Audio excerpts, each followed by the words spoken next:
नमस्कार।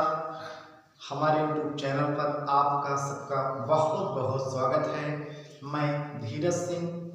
जैसा कि हम आप लोग यहाँ पे लॉकडाउन के चलते पढ़ाई घर विद्यालय में नहीं हो पा रही है, जिसके लिए आप सबके उज्जवल भविष्य के लिए विभिन्न प्रकार की ऑनलाइन YouTube के माध्यम से आप लोग को पढ़ाने के लिए सभी अध्यापक एकदम सक्रिय हैं। निश्चित रूप से आप सबको भी पूरी तरीके से सहयोग देना होगा। अगर आप सब सहयोग नहीं देंगे तो चीज़ें समझ में नहीं आएंगी, आप लोग का नुकसान ही होगा, क्योंकि समय बार बार वापस नहीं आता है। समय अमूल्य है, समय कीमती है, बार बार समय वापस नहीं आता है। अगर हम ईमानदारी के साथ पढ़ेंगे सफलता निश्चित रूप से मिलेगी। जीतने का मजा तभी आता है जब दुनिया आपके हारने का इंतजार कर रही हो, उस समय जीतने का सबसे ज़्यादा मजा आता है। बाकी हम लोग ईमानदारी के साथ मेहनत के साथ कर्म करते रहें, निश्चित रूप से सफलता मिलेगी। क्लासिफिकेशन ऑफ एलिमेंट्स, तत्वों का वर्गीकरण, जिसके अंतर्गत विभिन्न प्रकार की चीज़ों को हमने पढ़ा, विभिन्न प्रकार की चीज़ों के बारे में जाना, विभिन्न प्रकार की चीज़ों के बारे में समझा, अध्ययन किया। उन सब की चीज़ों के बारे में अध्ययन किया, जानने का प्रयास किया, परिचय जाना, तत्वों का वर्गीकरण का जो परिचय था, किस प्रकार व्यवस्था को अव्यवस्था, कैसे व्यवस्थित को अव्यवस्थित किया जा सकता है, किस तरह का कहते हैं सिस्टम को बनाया जा सकता है। रसायन विज्ञान की दृष्टि से यह बहुत इंपॉर्टेंट टॉपिक था। क्लास 10th एवं क्लास 11th, क्लास 10th एवं क्लास 11th दोनों के लिए यह बहुत ही महत्वपूर्ण टॉपिक था, बहुत इंपॉर्टेंट टॉपिक था, चल रहा है।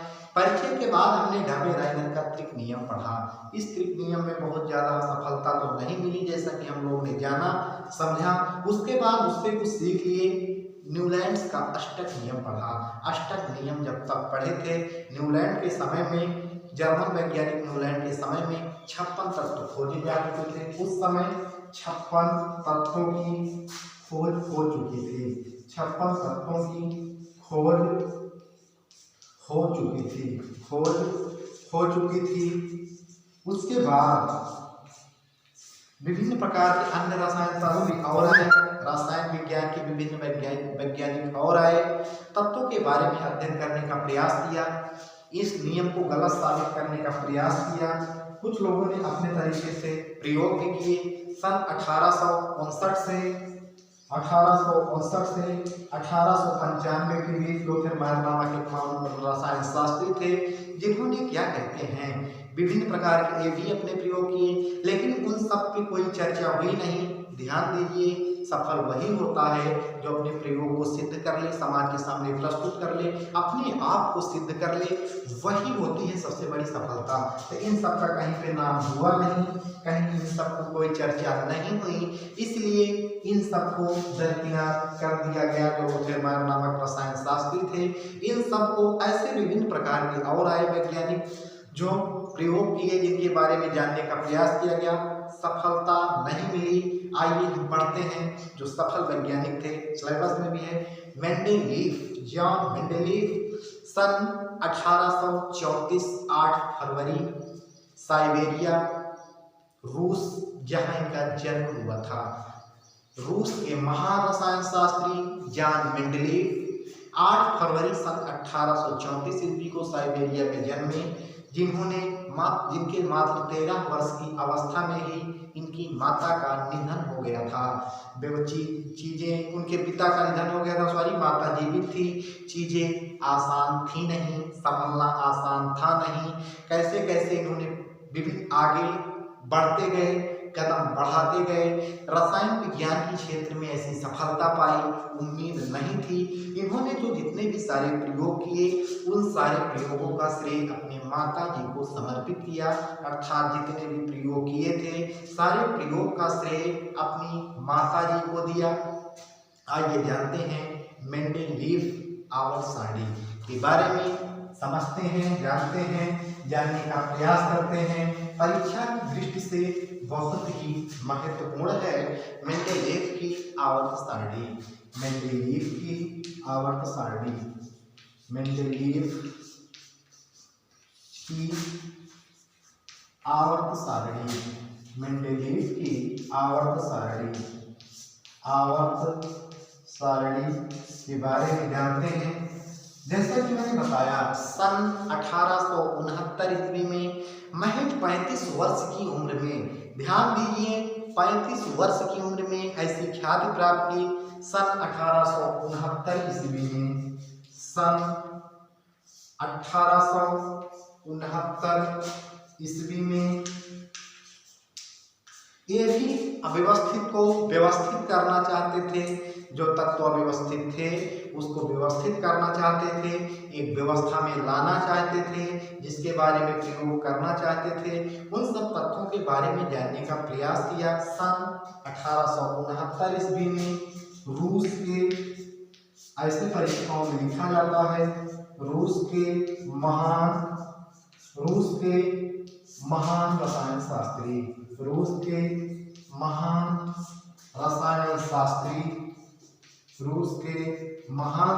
शास्त्री मेंडेलीव ने तत्वों के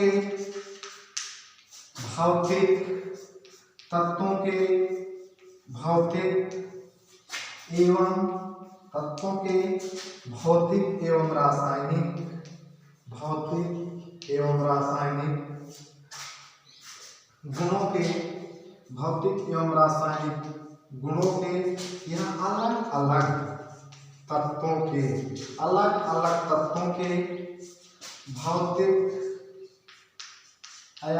अलग तत्वों के भौतिक एवं रासायनिक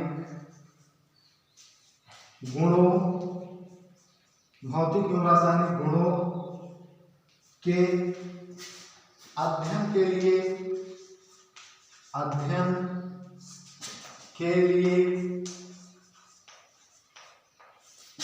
प्रयोग किए। किस प्रकार तत्वों को, किस प्रकार से इन तत्वों को व्यवस्थित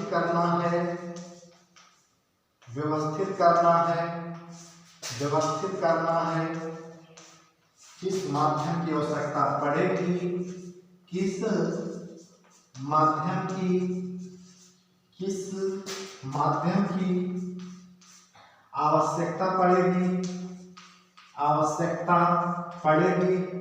आवश्यकता पड़ेगी। ध्यान दीजिए, आवश्यकता ही आविष्कार की जननी होती है। आवश्यकता जैसे जैसे होती जाती है उसी प्रकार से विभिन्न प्रकार के अन्य चीजें होती जाती हैं। जानने का प्रयास करिए किस माध्यम से आवश्यकता पड़ेगी। उसके लिए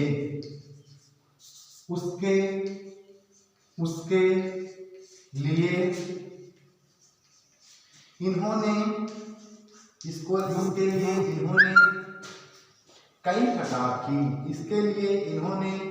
कई प्रकार की योजना बनाए।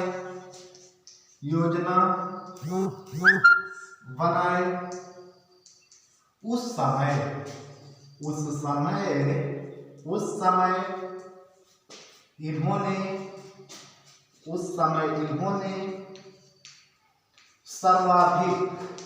समय इन्होंने सर्वाधिक हाइड्रोजन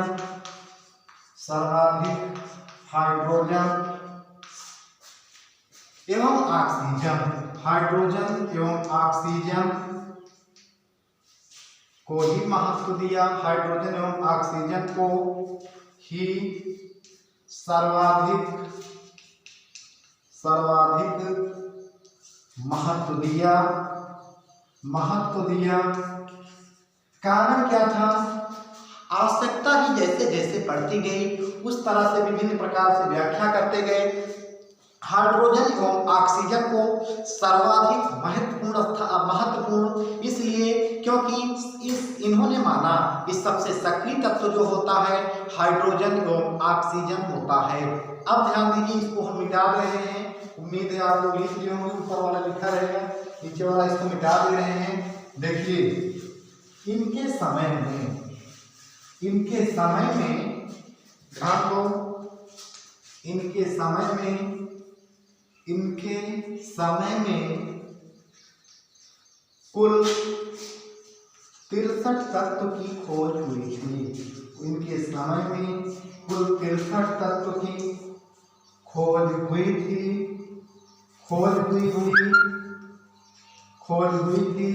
तथा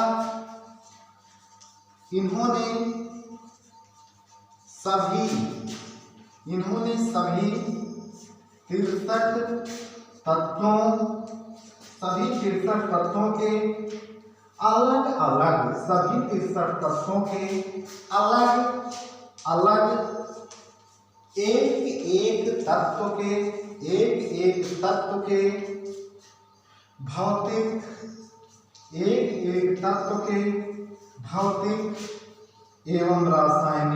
एक तत्व के भौतिक एवं रासायनिक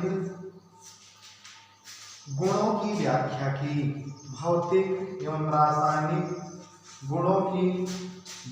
की। ध्यान दो, इनके समय में 63 तत्व ज्ञात थे, 63 तत्व की खोज हो चुकी थी। इनके समय में 63 तत्व खोजे जा चुके थे। प्रत्येक तत्वों के भौतिक एवं रासायनिक गुणों को याद रखना बहुत कठिन काम था। इन्होंने सोचा जितने भी भौतिक एवं रासायनिक तत्व हैं उन सभी के भौतिक एवं रासायनिक गुणों को, एक एक तत्व के गुणों को जानना बहुत कठिन काम था, जान पाना संभव नहीं था। इसके लिए इनके मन में विचार आया तत्व को बढ़ते हुए क्रम में होना चाहिए।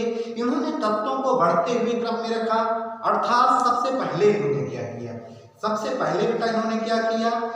पहले इन्होंने 63 जितने तत्व थे सभी 63 तत्व को अलग अलग तरीके से एक कार्ड लेते थे, अर्थात एक कार्ड लेते थे।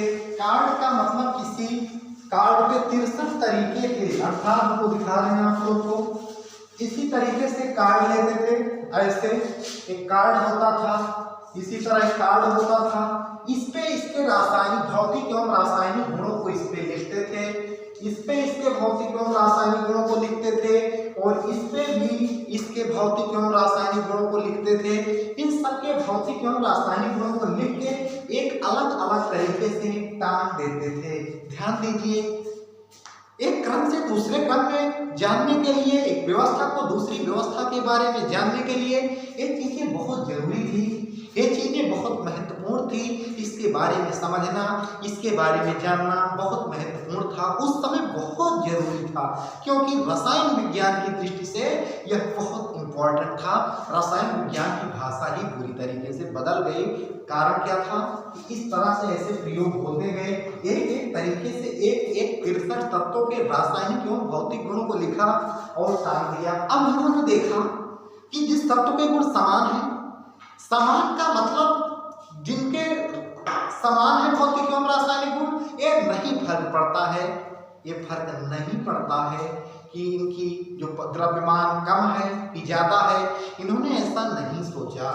कम द्रव्यमान वाले और अधिक द्रव्यमान वाले, जो कम द्रव्यमान वाले तत्व थे और अधिक द्रव्यमान वाले तत्व थे, सबको साथ में रखा। समान होने चाहिए भौतिक एवं रासायनिक गुण, अर्थात जैसे मान लीजिए डस्टर है, यह लकड़ी का डस्टर है। अब ध्यान दो, ये मान लीजिए लकड़ी का डस्टर है, ये मान लीजिए बाल्टी है, देखिए ये मान लीजिए बाल्टी है, ये डस्टर है। अर्थात जैसे सजा के रखा जाता है, बाल्टी को बाल्टी के स्थान पे रख सकते हैं, डस्टर को डस्टर के स्थान पे रख सकते हैं। अर्थात इसका वजन चाहे 50 किलो हो, चाहे 5 किलो क्यों ना हो, इसको एक स्थान पे इसके साथ ही रखें।